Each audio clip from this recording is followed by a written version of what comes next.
Hi, my name is Shaniqua. I'm with the Gateway Arch Park Foundation. Today we're here in the Old Courthouse in downtown St. Louis. We're here to talk to Percy Green about his historic protest, and Gateway Arch is honoring that for the 56th anniversary, and that's happening this year. How would you connect your actions in 1964 to the protesters today? Good question. Thank you. Let me say this. In 1964, I was the chairperson of an organization called Action, and we were a 100% volunteer, interracial protest organization. And the thesis of our organization at the time was more and better paying jobs for black males.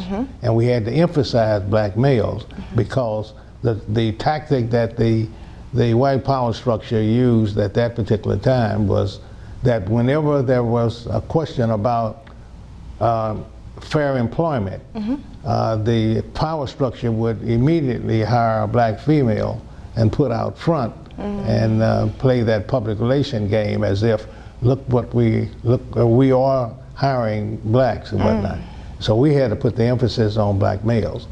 And then of course, we didn't have the tools that that the protesters have today. They have the internet.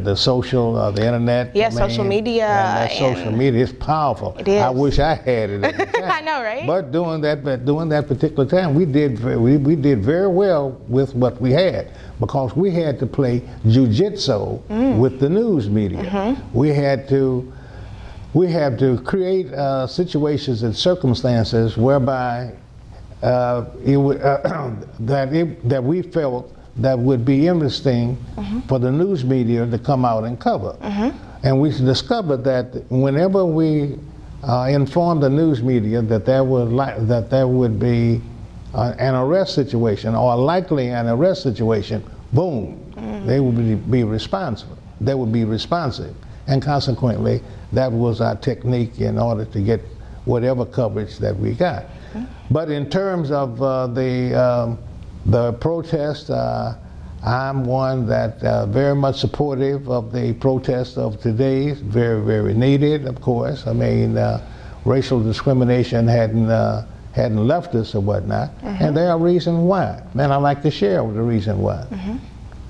The reason why I think, and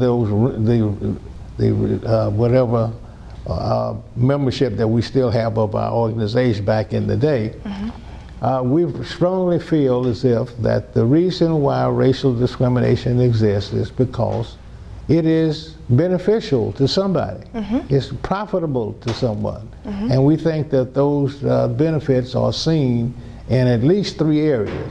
Socially, someone is benefiting as a result of racial discrimination. Yes. Politically, someone is benefiting, and economically. Oh, yes. Some people are benefiting or they're profiting in some manner as a result of racial discrimination.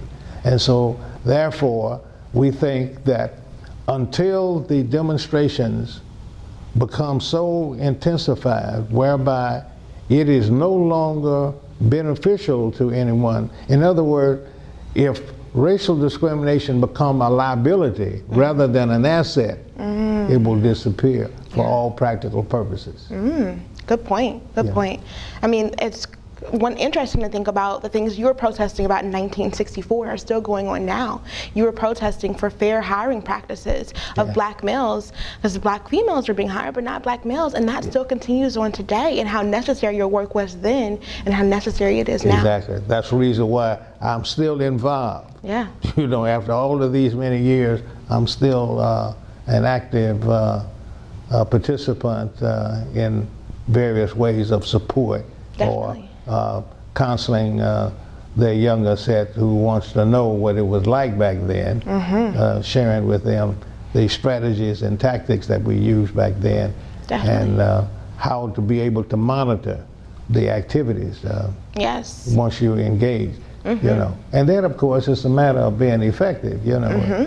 What good is a protest if no one actually knows? It's just like a baby crying. Yes. Our parent, a baby come into this world, understanding the process of crying, and that crying can get on a parent's nerve to the extent that the parent is going to attend. Definitely. And then, of course, when that attention and whatever was bothering that youngster or that infant, and then it will cease to protest. Yes, definitely. You know? And so the same model goes on with human beings and whatnot. Well, got to create enough noise so let them make sure they can hear us. Logo, NPS Arrowhead. Text, Gateway Arch National Park, St. Louis, Missouri, 2020.